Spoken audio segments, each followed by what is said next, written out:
എല്ലാവർക്കും നമസ്കാരം. കഴിഞ്ഞ ക്ലാസ്സിൽ ഞാൻ നിങ്ങളോട് പറഞ്ഞു മ്യൂച്വൽ ഫണ്ട്സ് സെലക്ട് ചെയ്യുമ്പോൾ ഉണ്ടാകുന്ന മിസ്റ്റേക്സ് എന്താണ്, അത് എങ്ങനെ കറക്റ്റ് ചെയ്യണം എന്നുള്ളത്. മ്യൂച്വൽ ഫണ്ടിൽ നമുക്ക് എല്ലാവർക്കും ക്വിക്കായിട്ട് ഒരു മ്യൂച്വൽ ഫണ്ട് ഡോക്യുമെൻ്റ് റീഡ് ചെയ്യണം. അതിൽ 3-4 തരം ഡോക്യുമെൻറ്റ്സ് ഉണ്ട്. SID, സ്കീം ഇൻഫർമേഷൻ ഡോക്യുമെൻറ്റ്സ് എന്നൊക്കെ പറഞ്ഞ് ഒത്തിരി ഉണ്ട്.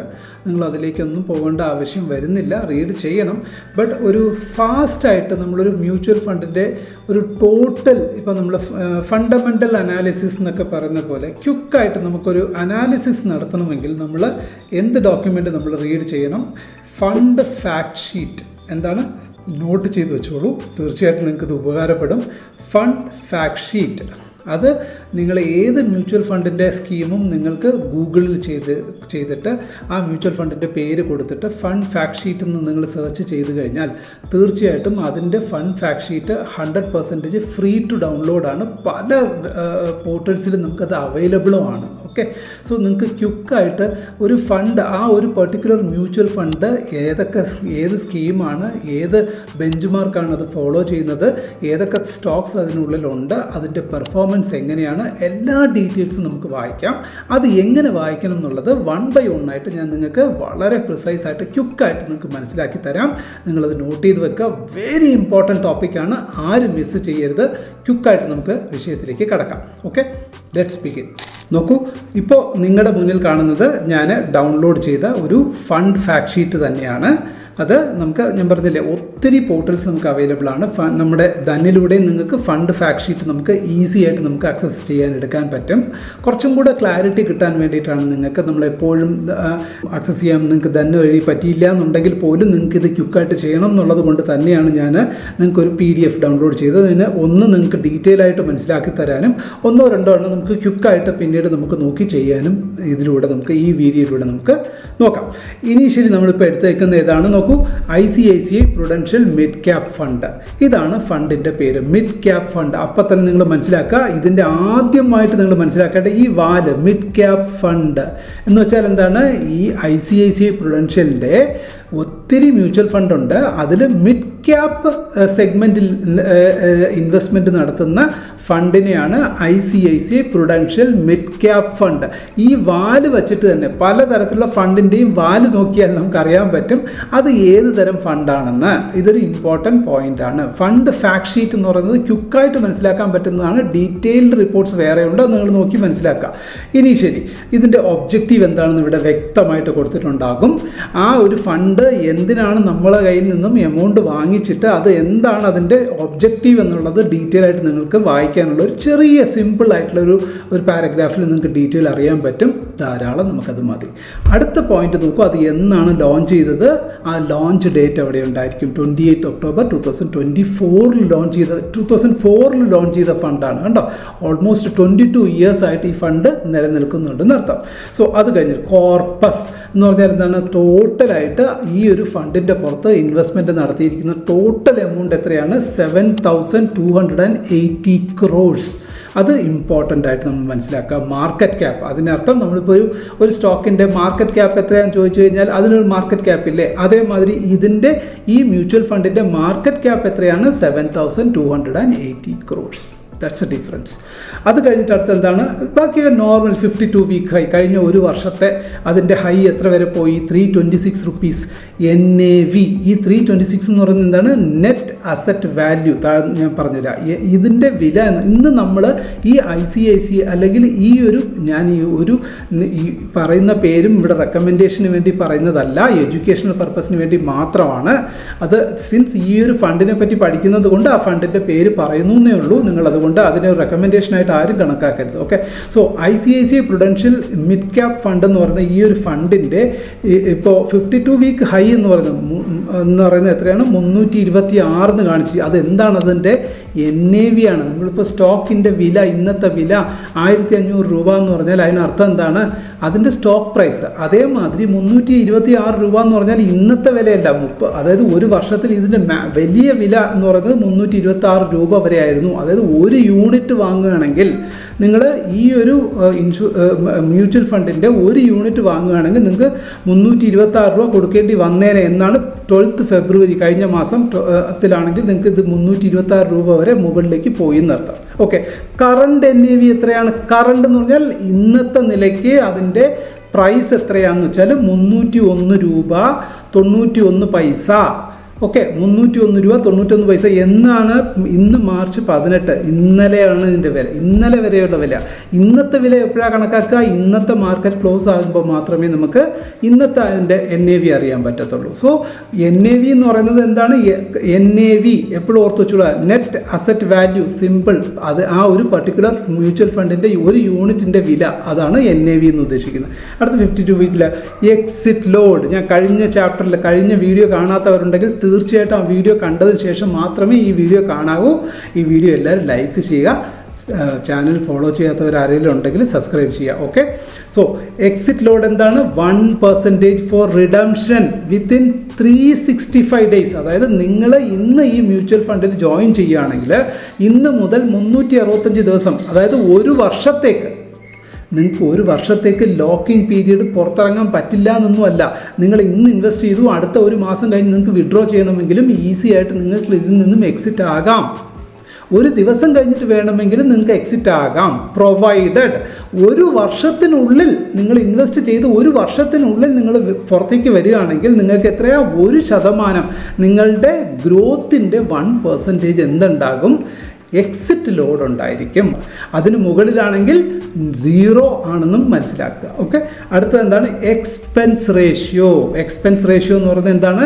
നമ്മൾ ഒരു വർഷത്തിൽ ഈ ഒരു ഫണ്ട് മെയിൻറ്റെയിൻ ചെയ്യാൻ നമ്മളിൽ നിന്നും ചിലവാകുന്ന തുക, അതായത് നമ്മളിൽ നിന്നും AMC, ഈ ഒരു AMC അസറ്റ് മാനേജ്മെൻറ്റ് കമ്പനി ഈടാക്കുന്ന ചാർജ് എത്രയാണ്? 1.85% ഫ്രം അവർ റിട്ടേൺ.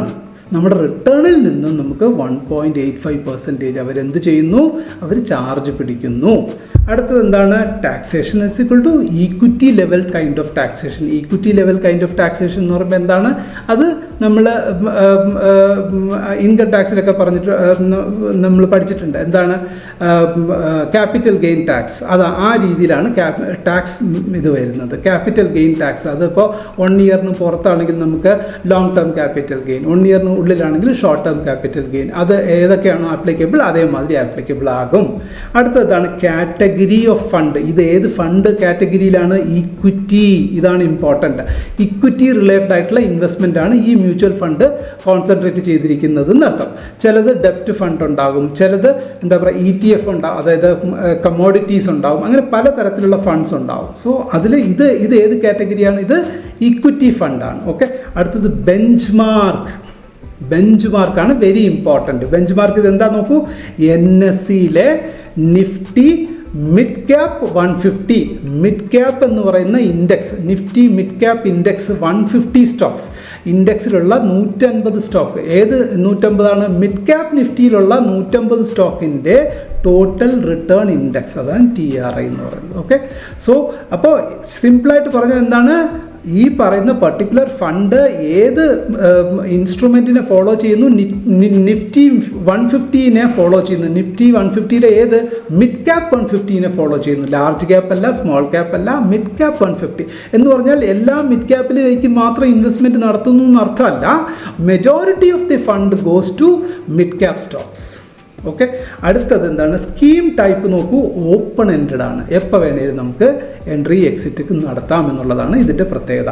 അടുത്തത് ഫണ്ട് മാനേജർ. ഇതെല്ലാം കഴിഞ്ഞ വീഡിയോയിൽ ഞാൻ വ്യക്തമായിട്ട് പറഞ്ഞിട്ടുണ്ട്. ഫണ്ട് മാനേജറുടെ പേരെന്താണ്? ലളിത് കുമാർ. അദ്ദേഹത്തിൻ്റെ പേരാണ് ലളിത് കുമാർ. ഓക്കെ, അപ്പോൾ ലളിത് കുമാറാണ് ഈ ഒരു ഫണ്ടിൻ്റെ മാനേജർ. ഇനി നിങ്ങൾ എന്ത് ചെയ്യുക? ഗൂഗിൾ എടുക്കുക, Lalit Kumar ICICI mid cap fund manager performance. Performance, അദ്ദേഹത്തിൻ്റെ പെർഫോമൻസ് എന്താണെന്ന് അതിൽ സെർച്ച് ചെയ്ത് കഴിഞ്ഞാൽ തീർച്ചയായിട്ടും നമുക്ക് ആ ഡേറ്റ മുഴുവൻ നമുക്ക് ലഭിക്കും. ഈസി ആയിട്ട് നിങ്ങൾക്ക് ക്വിക്കായിട്ട് അതിനെ നോക്കാൻ പറ്റും. ബ്ലൈൻഡായിട്ട് ഇനി മുതൽ നിങ്ങൾ ആരും മ്യൂച്വൽ ഫണ്ടിൽ ഇൻവെസ്റ്റ് ചെയ്യരുത്. This is very very important ആണ്. നിങ്ങൾക്ക് ക്വിക്കായിട്ട് ഒരു 5 മിനിറ്റ്സ് സ്പെൻഡ് ചെയ്താൽ നിങ്ങൾക്ക് കിട്ടാവുന്ന നോളജ്, എങ്ങനെ നിങ്ങൾക്ക് ഒരു മ്യൂച്വൽ ഫണ്ട് നിങ്ങൾ ഇൻവെസ്റ്റ് ചെയ്യാൻ പോകുന്ന ഫണ്ടിൻ്റെ പുറത്തുള്ള കൺട്രോൾ നിങ്ങൾക്ക് ഉണ്ടാകുമെന്നുള്ളതാണ് ഇതിലൂടെ നിങ്ങൾക്ക് മനസ്സിലാക്കാൻ കഴിയുന്നത്. ഓരോ പോയിൻറ്റും ഇമ്പോർട്ടൻ്റ് ആണ്. കണ്ടിന്യൂ. കണ്ടിന്യൂ ചെയ്യും.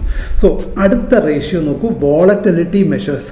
ആൽഫ എന്ന് പറയുന്നത് എന്താണ്? തൊട്ട് മുകളിൽ കിടക്കുന്ന ഇദ്ദേഹത്തിൻ്റെ പെർഫോമൻസ് മെഷർമെൻറ്റിനെയാണ് ആൽഫ എന്ന് പറയുന്നത്. അദ്ദേഹത്തിൻ്റെ അല്ല, ഫണ്ട് മാനേജേഴ്സ് പെർഫോമൻസ് മെഷർമെൻറ്റ്. അതായത് ഇവിടെ നോക്കൂ, ആൽഫ 2.92, 1 മുകളിൽ ആൽഫ ആണെങ്കിൽ നല്ല പെർഫോമൻസ് കാഴ്ചവെക്കുന്നു. ഫണ്ട് മാനേജറിൻ്റെ പെർഫോമൻസ് അളക്കുന്ന മെട്രിക്കിനെയാണ് നമ്മൾ ആൽഫ എന്ന് പറയുന്നത്. സോ ആൽഫ റേഷ്യോ ഇവിടെ എത്രയാണ്? 2.9 ആണ് alpha ratio. So that is fantastically he is managing the fund എന്നർത്ഥം. ഓക്കെ, ഇതാണ് ഡേറ്റ ഡ്രിവൺ ആയിട്ടാണ് നമുക്ക് മനസ്സിലാക്കുന്നത്. അല്ലെങ്കിൽ ആരെങ്കിലും പറഞ്ഞു അയ്യോ അയാൾ നല്ല ആളാണ്, നല്ല മനുഷ്യനാണ്, നല്ല തങ്കപ്പെട്ട തങ്കപ്പനാണെന്നൊന്നും പറഞ്ഞിട്ട് കാര്യമില്ല. നമുക്ക് വേണ്ടുന്ന എന്താണ്? ഡേറ്റയാണ് വേണ്ടത്. നമുക്ക് തങ്കപ്പനായിക്കോട്ടെ പൊന്നപ്പനായിക്കോട്ടെ, നമുക്ക് അദ്ദേഹത്തിൻ്റെ പെർഫോമൻസ് ഡേറ്റയാണ് നമുക്ക് മനസ്സിലാക്കേണ്ടത്. സോ പെർഫോമൻസ് വൈസ് എത്രയാണ്? 2.92. It's A fantastic ratio. Below 1 ആണെങ്കിൽ ബിലോ 1 ആണെങ്കിൽ നിങ്ങൾ പിന്നെ പ്രത്യേകിച്ച് ഈക്വിറ്റി ഫണ്ടുകളിലൊക്കെ ഓക്കെ. പക്ഷെ ചില മ്യൂച്വൽ ഫണ്ട്സ് ഉണ്ട്, ഞാനത് കാണിച്ചു തരാം നിങ്ങൾക്ക്. ചില സ്കീംസിലൊക്കെ ആൽഫ റേഷ്യോ കുറഞ്ഞിട്ടുണ്ടാവും. അതുകൊണ്ട് ഉടനെ ആ ഫണ്ട് മോശമെന്ന് അർത്ഥമൊന്നും അല്ല. കാരണം ഇപ്പോൾ നമ്മളിത് ഈക്വിറ്റി റിലേറ്റഡ് ഫണ്ടാണ്. ഇനിയിപ്പോൾ ഇതേ നമ്മൾ ETF ഫണ്ടുകളുണ്ടാവും. ഇപ്പോൾ ഗോൾഡിന് മാത്രം ഫോളോ ചെയ്യുന്നൊരു ഫണ്ടാണെങ്കിൽ അവിടെ ഫണ്ട് മാനേജർ പ്രത്യേകിച്ച് റോളൊന്നുമില്ല. ഇപ്പോൾ ഗോൾഡ് ETF, നിങ്ങൾ നിപ്പോൺ ഇന്ത്യ ഗോൾഡ് ETF എന്ന് പറഞ്ഞിട്ടൊരു സ്കീമുണ്ട്.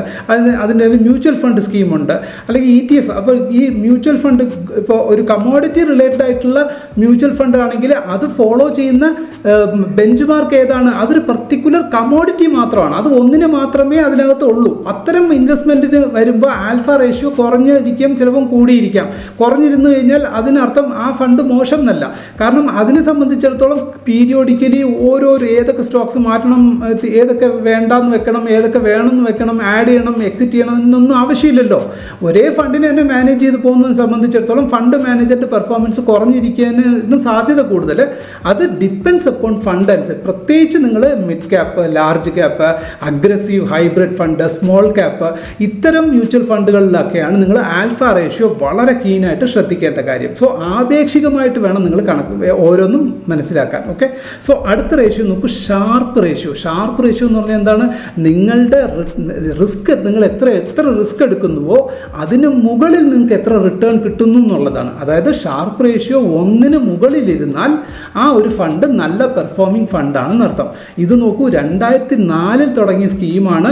22 വർഷമായിട്ട് ഇപ്പോൾ നിൽക്കുന്ന ഈ സ്കീമിന് ഇപ്പോഴത്തെ ഷാർപ്പ് റേഷ്യോ നോക്കൂ, 1.19%. ദാറ്റ്സ് എ ഫാൻറ്റാസ്റ്റിക് എന്താ പറയുക മെട്രിക്കാണിത്. അതിനർത്ഥം എന്താണ്? ഇത്രയും വർഷമായിട്ടും ഈ ഫണ്ട് 1ന് മുകളിലാണ് അതിൻ്റെ റിസ്ക് എടുക്കുന്നതിനുള്ള റിട്ടേൺ നമുക്ക് തരുന്നത്. അപ്പോൾ 1% റിസ്ക് എടുക്കുകയാണെങ്കിൽ നിങ്ങൾക്ക് 1.19% റിവാർഡ് കിട്ടുന്നു എന്നർത്ഥം. സോ അതാണ് ഷാർപ്പ് റേഷ്യോ.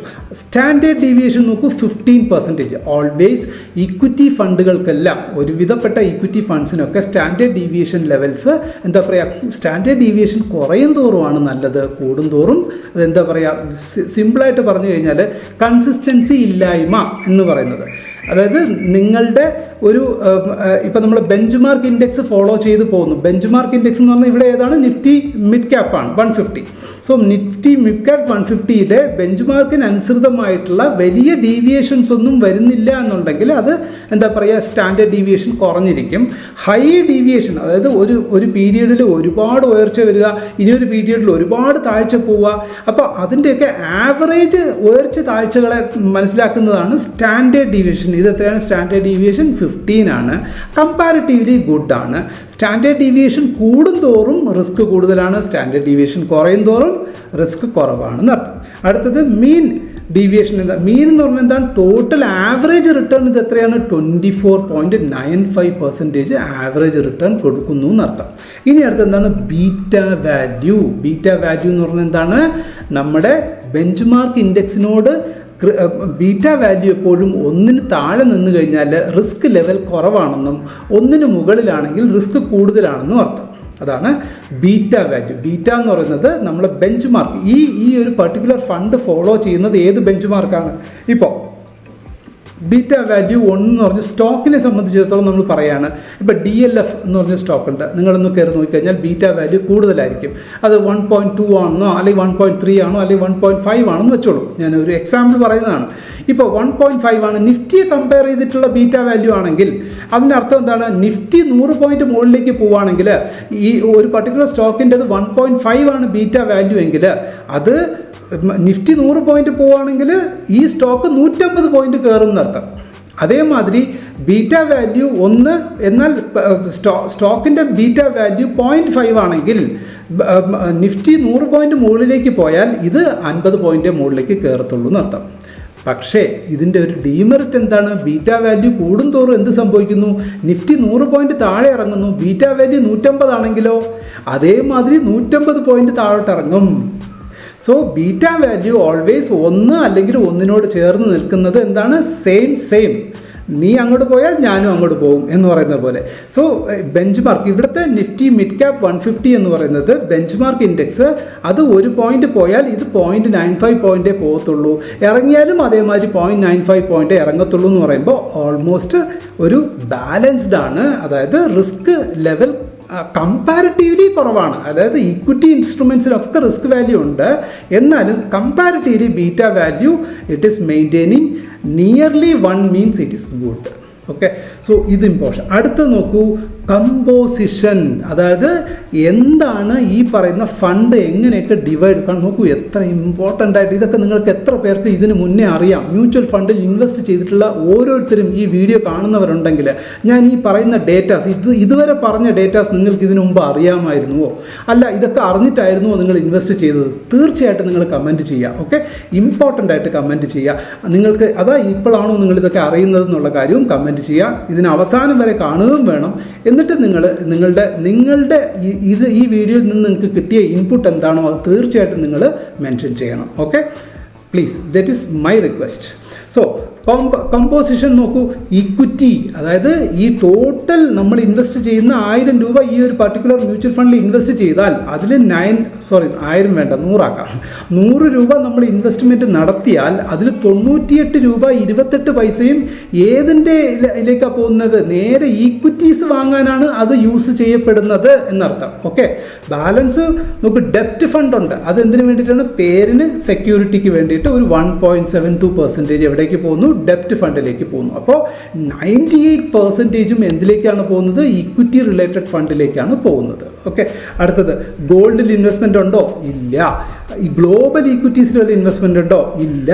അതർ ഇൻസ്ട്രുമെൻറ്റ്സിൽ ഏതെങ്കിലും ഇൻവെസ്റ്റ്മെൻ്റ് ഉണ്ടോ? ഇല്ല. ടോട്ടൽ 98ഉം 100% ആയി. അപ്പോൾ ഈക്വിറ്റിയാണ് ഇതിൽ കൂടുതൽ ഇൻവെസ്റ്റ്മെൻറ്റ്. ഇനി അലൊക്കേഷൻ നോക്കൂ. ആ ഈക്വിറ്റി ഈ 98%നെ എങ്ങനെ അലൊക്കേറ്റ് ചെയ്തിരിക്കുന്നു അതാണ് അടുത്ത് മനസ്സിലാക്കേണ്ടത്. ഈക്വിറ്റി ക്യാപ്പ് അലൊക്കേഷൻ നോക്കൂ. ലാർജ് ക്യാപ്പിൽ എത്ര പെർസെൻറ്റേജാണ്? ടോട്ടൽ 98% ഈക്വിറ്റിയിലേക്ക് പോകുന്നു. അതിൽ 13% എവിടേക്ക് പോയിരിക്കുന്നു? ലാർജ് ക്യാപ്പ് ഇൻവെസ്റ്റ്മെൻറ്റ്സിലേക്ക് പോയിരിക്കുന്നു. Large cap equities like Reliance, TCS പോലുള്ള വലിയ വലിയ ലാർജ് ക്യാപ്പ് ഇൻസ്റ്റിറ്റ്യൂഷൻസിൻ്റെ പുറത്ത് ഇൻവെസ്റ്റ്മെൻറ്റ് നടത്തിയിരിക്കാൻ. ഞാൻ റിലയൻസ് എന്നൊന്നും പറയുന്നില്ല, അത് കൃത്യമായിട്ട് നമുക്കിവിടെ കാണാൻ പറ്റും. ഓക്കെ, നിങ്ങളത് നോക്കുക. അത് മിഡ് ക്യാപ്പ്, നമ്മൾ ഈ ഫണ്ടിൻ്റെ പേരേ മിഡ് ക്യാപ്പാണ്. അതുകൊണ്ട് തന്നെ അതിൻ്റെ മോസ്റ്റ് ഇമ്പോർട്ടൻ്റ് അലൊക്കേഷൻ എവിടെയാണ് കൊടുത്തേക്കുന്നത് നോക്കൂ.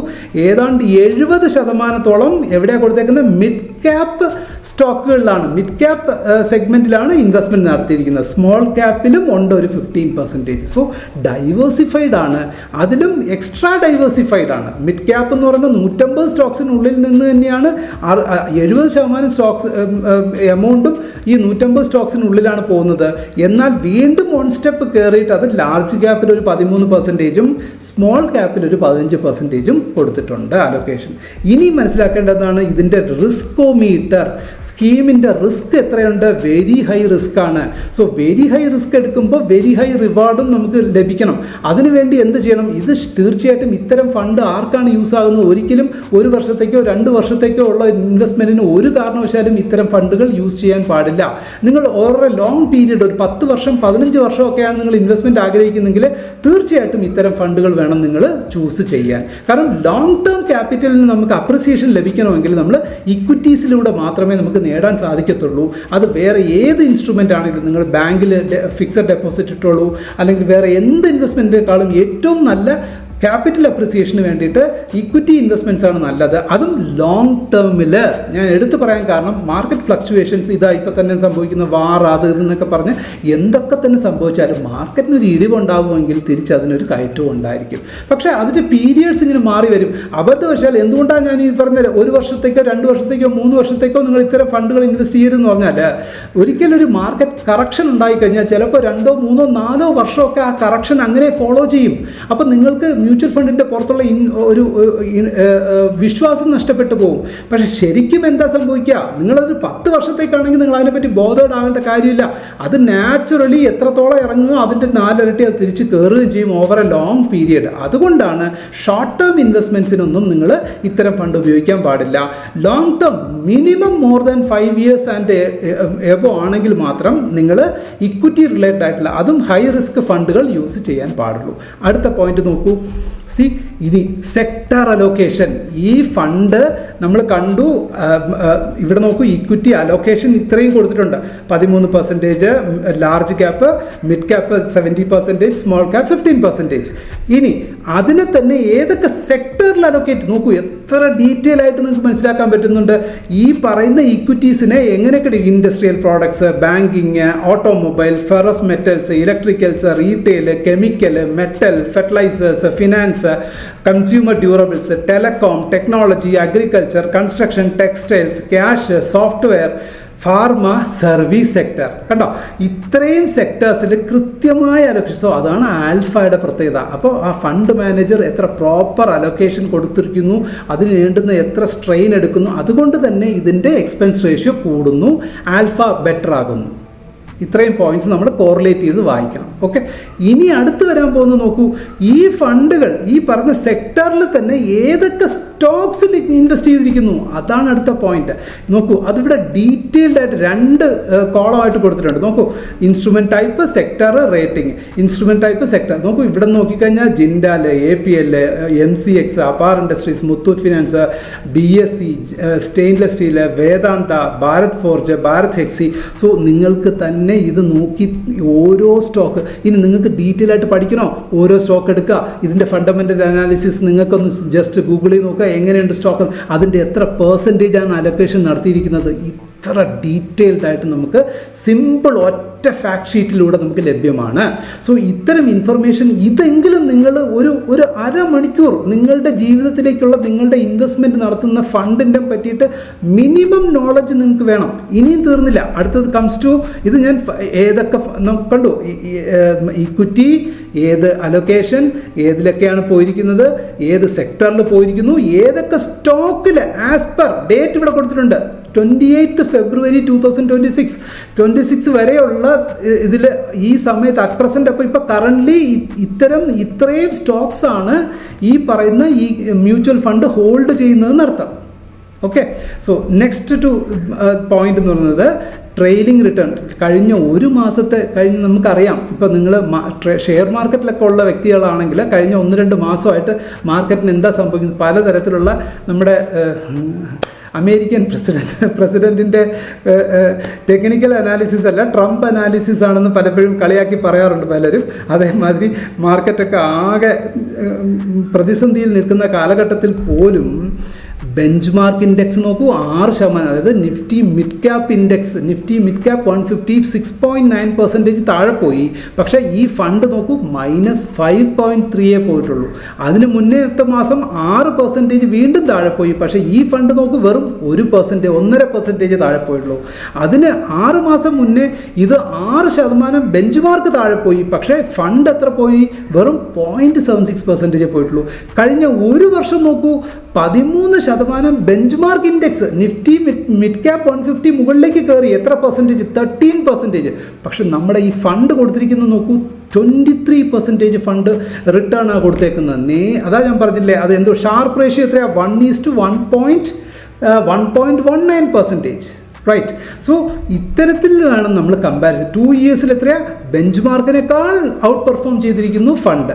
അടുത്തത് ബെഞ്ച് മാർക്കിനേക്കാൾ ഔട്ട് പെർഫോം, അതിന് മുന്നത്തത് ബെഞ്ച് മാർക്കിനേക്കാൾ ഔട്ട് പെർഫോം. 10 വർഷത്തിലൊരിക്കൽ ലാസ്റ്റ് 10 ഇയേഴ്സിലാണ് ബെഞ്ച് മാർക്കിൻ്റെ അത്ര ഇല്ല, കുറച്ച് താഴ്ന്നിരിക്കുന്നത്. ബാക്കി എല്ലാ എന്നിട്ടും 16% കൺസിസ്റ്റൻ്റ് ആയിട്ട് കഴിഞ്ഞ 10 കൊല്ലമായിട്ട് 16.89% ഈ ഒരു ഫണ്ട് റിട്ടേൺ കൊടുത്തേക്കുന്നത്. അതും CAGR 16.8% എന്ന് പറഞ്ഞാൽ അങ്ങനെ ഓരോ വർഷവും നിങ്ങൾ ആലോചിച്ച് നോക്കൂ, ഒരു വർഷം 16.89% ഇത് റിട്ടേൺ കൊടുത്തിരിക്കുന്നു. കൺസിസ്റ്റൻസി ഞാൻ കഴിഞ്ഞ ക്ലാസ്സിൽ പറഞ്ഞ ആ ഒരു കൺസിസ്റ്റൻസി ഇവിടെ ഉണ്ടോ?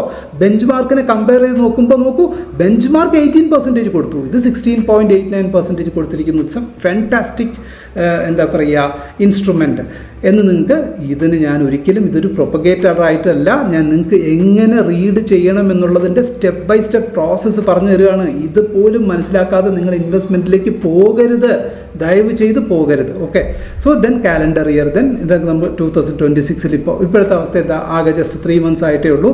Bench mark is gone up to 8%, but it went up to only 4% down. Previous years 5%, then benchmark, then 25 10% it has given growth, 23% on 2024, but 26% has given by the fund. So likewise ഇങ്ങനെ ഇതൊക്കെ നിങ്ങൾക്ക് നോക്കി വായിക്കാൻ പറ്റും. Then ഇത് നോക്കൂ, cumulative performance last 3 years, ഇത് ഫണ്ടും ഇതെന്താണ് ബെഞ്ച് മാർക്കും തമ്മിലുള്ള വേരിയേഷൻസ് എങ്ങനെ നോക്കൂ, ഓൾമോസ്റ്റ് സിമിലർ ആയിട്ട് തന്നെയാണ് പോകുന്നുണ്ടോ. ഇതിനെയാണ് കൺസിസ്റ്റൻസി എന്ന് പറയുന്നത്, ഷാർപ്പ് റേഷ്യോ എന്ന് പറയുന്നത്. ഓക്കെ, സോ ഇത്രയും ഉള്ളൂ. ഇത് തന്നെയാണ് എന്താ പറയുക ഫണ്ട് ഫാക്ട് ഷീറ്റ് കൊണ്ട് ഞാൻ ഈ പറഞ്ഞു പോയ പോയിന്റ്. തീർച്ചയായിട്ടും ഇതിനകത്ത് ഒരു വ്യക്തിക്കെങ്കിലും അത് നാളത്തെ ഫ്യൂച്ചറിൽ അയാളുടെ മ്യൂച്വൽ ഫണ്ട് ഇൻവെസ്റ്റ്മെൻറ്റ് അയാൾ പെർഫെക്റ്റ് ആയിട്ട് ചെയ്യാൻ അയാൾക്ക് സാധിച്ചുവെങ്കിൽ ഞാൻ കൃതാർത്ഥനായി എന്നുള്ളതാണ്. അല്ലാണ്ട് എന്തെങ്കിലും ചുമ്മാ ഒരു വീഡിയോ ഉണ്ടാക്കി പഠിപ്പിക്കാനല്ല ഞാൻ ഇരിക്കുന്നത്. 101% നിങ്ങൾക്കിത് വിലപ്പെട്ട ഇൻഫർമേഷൻ ആകണം. ഫ്യൂച്ചറിൽ നിങ്ങൾക്കിത് എന്ത് ഇതുണ്ടെങ്കിലും നിങ്ങൾക്ക് തീർച്ചയായിട്ടും സംശയങ്ങൾ ചോദിക്കാം, ഞാൻ കൂടെയുണ്ട്. എൻ്റെ പേര് Jayakrishnan. Definitely I will be with you. ഇനി നിങ്ങൾക്ക് ഒരു സ്റ്റോക്കും കൂടി നമുക്ക് വേറൊരു ഇതിൻ്റെ ഒരു സ്കീം ഒന്ന് നോക്കാം. അപ്പോൾ നിങ്ങൾക്ക് ഒരു കമ്പാരിസൺ നടത്തി നോക്കാം. നമുക്ക് ജസ്റ്റ് സിമ്പിളായിട്ട് ഇത് ഇപ്പോൾ നമ്മളൊരു ഈക്വിറ്റി സ്റ്റോക്ക് നോക്കി, നമുക്ക് ETF-നെ പറ്റി, സിൽവറിനെ പറ്റി നോക്കാം. നോക്കൂ, ഇതാ SBIയുടെ സിൽവർ ETF ഫണ്ടിനെ പറ്റി നമുക്ക് നോക്കാം. സി SBIയുടെ ഇതെന്താണ്? ഇത് ആകെ ഒരു ഗ്ലോബൽ സിൽവർ മാർക്കറ്റ്. ഇതിനകത്ത് ഈക്വിറ്റി ഉണ്ടോ? ഒന്നുമില്ല. ആകെ ഫോളോ ചെയ്യുന്ന ഈ ഫണ്ട് ഫോളോ ചെയ്യുന്ന ഏതിനെയാണ്? സിൽവർ എന്ന് പറയുന്ന ഒരൊറ്റ കമോഡിറ്റിയെ മാത്രം ഫോളോ ചെയ്യുന്ന ഫണ്ടാണ്. അപ്പോൾ ഓടിച്ച് നോക്കിയാൽ നോക്കൂ, ഇതിൻ്റെ ഒബ്ജക്റ്റീവ് എന്താണെന്ന് മനസ്സിലാക്കാം. നിങ്ങൾക്ക് വായിച്ച് നോക്കാം. ലോഞ്ച് ഡേറ്റ് 2024, റീസെൻ്റ്ലി ലോഞ്ച് ചെയ്തിട്ടേ ഉള്ളൂ, 2 years ഹാർഡ്ലി ആയിട്ടേ ഉള്ളൂ. കോർപ്പസ് എത്ര? 4200 കോടി. വീക്ക് ഹൈ ലോ, പിന്നെ എക്സിറ്റ് ലോഡ് ഉണ്ടോ എന്ന് വെച്ചാൽ ഇത് വെറും 15 ദിവസത്തെ എക്സിറ്റ് ലോഡേ ഉള്ളൂ. 15 ദിവസം കഴിഞ്ഞ് നിങ്ങൾ വിഡ്രോ ചെയ്ത് കഴിഞ്ഞാൽ നിങ്ങൾക്ക് 1% കൊടുക്കേണ്ടതില്ല. ദെൻ എക്സ്പെൻസ് റേഷ്യോ നോക്ക് 0.64% ഉള്ളൂ. കാരണം കൂടുതലായിട്ട് ഇതിനകത്ത് മാനേജബിൾ ജോബ് ഒന്നും ഇല്ലല്ലോ. എടുക്കുക, സിൽവറിലേക്ക് ഇൻവെസ്റ്റ് ചെയ്യുക, ഫോളോ ചെയ്യുക. കാരണം വേറെ ഒന്നും ചെയ്യാൻ പറ്റത്തില്ല ഈ ഫണ്ടിനെ കൊണ്ട്. അതുകൊണ്ട് ഫണ്ട് മാനേജറിനും വലിയ റോൾ ഉണ്ടാവില്ല. അതിന് വേണ്ടിയിട്ടാണ് ഞാൻ ഈ എക്സാമ്പിൾ കാണിക്കുന്നത്. ദെൻ കാറ്റഗറി നോക്കൂ, കമോഡിറ്റി ഉണ്ടോ? കാറ്റഗറി ഏതാ? ഈക്വിറ്റി അല്ല, കമോഡിറ്റി ഗോസ് ടു സിൽവർ. ഇനി അടുത്ത ബെഞ്ച് മാർക്ക് ഇൻഡെക്സ് ഏതാ? Silver index. സിൽവറിന് മാത്രം ഫോളോ ചെയ്യുന്നു, വേറെ ഒരു സ്റ്റോക്കിനെയും ഫോളോ ചെയ്യേണ്ട, സിൽവർ മാത്രമേ ഉള്ളൂ. ദെൻ ഓപ്പൺ എൻഡഡ് ആണ്. Fund manager Viral Chhadda, that person. Alpha ഇല്ല, ബിക്കോസ് ആൽഫ നോക്കേണ്ട കാര്യമില്ല. കാരണം ഫണ്ട് മാനേജറിന് റോളൊന്നും ഇല്ല, ഷാർപ്പ് റേഷ്യോ റോളില്ല, ഒന്നിനും റോളില്ല. അതുകൊണ്ട് അവിടെ നോക്കേണ്ട കാര്യമില്ല. നമ്മൾ നോക്കേണ്ടതാണ് ഗ്ലോബൽ സിൽവർ മാർക്കറ്റിനെയാണ്, ഗ്ലോബൽ മാർക്കറ്റിനെയാണ് നോക്കേണ്ടത്. അല്ല MCX-നകത്ത് കിടക്കുന്ന ഏതെങ്കിലും ഒരു സിൽവറിൻ്റെ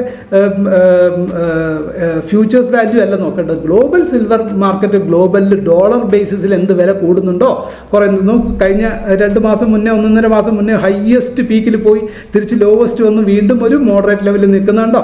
സോ ദിസ് ഈസ് ഈ ഒരു നോക്കിയാൽ അറിയാം. ഇതെന്ത് മൂവ് ചെയ്യുന്നു അതേമാതിരി തന്നെയായിരിക്കും ഈ സ്കീം മൂവ് ചെയ്യുക. That's it. പിന്നെ ഇതിൻ്റെ ഗുണം എന്താണ്? നമ്മൾ സിൽവറിന് കൂടുതൽ വില കൊടുത്തോ അല്ലെങ്കിൽ ഈ പറയുന്ന നമ്മുടെ കമോഡിറ്റി മാർക്കറ്റിൽ നമുക്ക് ട്രേഡ് ചെയ്യാൻ പോയി കഴിഞ്ഞാൽ നമുക്കൊരിക്കലും ഇക്വിറ്റി ആയിട്ട് വാങ്ങി വയ്ക്കാൻ പറ്റത്തില്ല. പകരം നിങ്ങൾ ഇത്തരം മ്യൂച്വൽ ഫണ്ട്സിലൊക്കെ ഇൻവെസ്റ്റ് ചെയ്ത് കഴിഞ്ഞാൽ നിങ്ങൾക്കത് സിൽവർ വാങ്ങി വെക്കുന്നതിന് തുല്യം തന്നെയാണ്. ഗോൾഡ് ഉണ്ടെങ്കിൽ ഗോൾഡിന് തുല്യം തന്നെയാണ്. സോ അതേമാതിരിയാണ് ഇത്തരം ഫണ്ടുകൾ പ്രവർത്തിക്കുന്നത്. ഓക്കെ, സോ ഇതിന് കോമ്പോസിഷൻസ് ഒന്നും ഇല്ല. നമുക്ക് ഡെപ്റ്റ് ഫണ്ടിലും പോലും ഒന്നുമില്ല. ആകെ 100% അതർ വെരി ഹൈ റിസ്ക് ആണ്. ബിക്കോസ് കമ്മോഡിറ്റി മാർക്കറ്റ് ഓൾവേസ് അങ്ങനെ തന്നെ. പക്ഷേ ഫോർ ലോങ് ടേം ക്യാപ് സിൽവറിന് നിങ്ങൾ ഇന്ന് ഇൻവെസ്റ്റ് ചെയ്തിട്ട് 1 മാസം കഴിയുമ്പോൾ എനിക്ക് വലിയ റിട്ടേൺ കിട്ടണം, അല്ലെങ്കിൽ 1 വർഷം കഴിയുമ്പോൾ കൂടുതൽ കിട്ടണം, അതൊന്നും പ്രതീക്ഷിക്കരുത്. For a longer period definitely the return will be higher. So the risk, that is why it shows very risk, volatility ഉണ്ടാവാൻ ഉണ്ടാവാൻ സാധ്യതയുണ്ട്.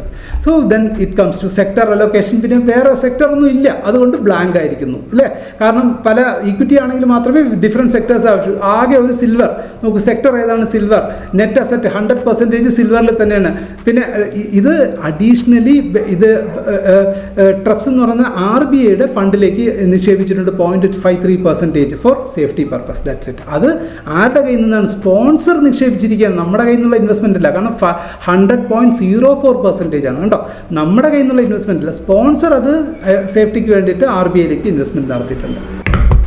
So 1 month, 3 month, 6 months returns ഒക്കെ നിങ്ങൾക്ക് ഓൾമോസ്റ്റ് ബെഞ്ച് മാർക്കുമായിട്ട് ഈക്വൽ ആയി 3.9, 3.7, 7.8, 26%, 25%, 99.53, 99.30, 153, 149, ഡിപ്പെൻസ്.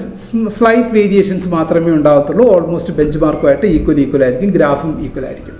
സോ ഇതിൽ നിന്ന് ഞാൻ നിങ്ങൾക്ക് സിമ്പിളായിട്ട് നിങ്ങൾ എന്താ ചെയ്യുക, ആരെന്ത് പറഞ്ഞാലും നിങ്ങൾ ഓക്കെ നോട്ട് ചെയ്ത് വെക്കുക. ഒന്നിനെ അവോയ്ഡ് ചെയ്യേണ്ടതില്ല. ഏത് എന്താ പറയുക റെപ്രസെൻറ്റേറ്റീവ് ഏത് ബാങ്കിൽ നിന്നായിക്കോട്ടെ അല്ലെങ്കിൽ ഏതെങ്കിലും അഡ്വൈസർ ആയിക്കോട്ടെ, നിങ്ങൾ മ്യൂച്വൽ ഫണ്ടിലേക്ക് ഇൻവെസ്റ്റ് ചെയ്യുന്നത് നല്ലതാണ്, തീർച്ചയായിട്ടും നല്ലതാണ്. 100% ഓരോ വ്യക്തികളും മ്യൂച്വൽ ഫണ്ടിൽ ഇൻവെസ്റ്റ് ചെയ്യണം. ഞാൻ പല ആവർത്തി എൻ്റെ ഓരോ വീഡിയോസിലും ഞാൻ പല ആവർത്തി നിങ്ങളോട് പറയുന്നുണ്ട്, mutual fund is very good investment for long term appreciation. It's A great investment. പക്ഷേ ഇൻവെസ്റ്റ്മെൻറ്റ് ഗ്രേറ്റ് ആവണമെങ്കിൽ നമ്മളുടെ ഇൻസ്ട്രുമെൻറ്റും ഗ്രേറ്റ് ആയിരിക്കണം. അത് നിങ്ങൾ ശ്രദ്ധിക്കണം എന്നുള്ളതാണ്. സോ അതിന് വേണ്ടുന്ന മിനിമം നിങ്ങൾ ആരെയും ഇപ്പം ഇനിയൊരു അഡ്വൈസ് ചോദിക്കാണ്ട് ഇൻവെസ്റ്റ്മെൻറ്റ് നടത്തണമെങ്കിൽ പോലും നിങ്ങൾക്ക് ഞാൻ ഈ പറഞ്ഞ ലെസൺസ്, ഈ ചാപ്റ്റർ നിങ്ങൾക്ക് വളരെ ഉപകാരപ്രദമാകും. അതുകൊണ്ട് എല്ലാവരും മ്യൂച്വൽ ഫണ്ടിൽ ഇൻവെസ്റ്റ് ചെയ്യുക. It's very important chapter. അതേമാതിരി ഇതെല്ലാം സ്റ്റഡി ചെയ്യാൻ ശ്രമിക്കുക. എങ്ങനെ സംശയങ്ങളുണ്ടെങ്കിൽ എന്നെ ബന്ധപ്പെടുക. തീർച്ചയായിട്ടും ഞാൻ അതിനുള്ള സപ്പോർട്ട് നിങ്ങൾക്ക് തരും. Okay, thank you.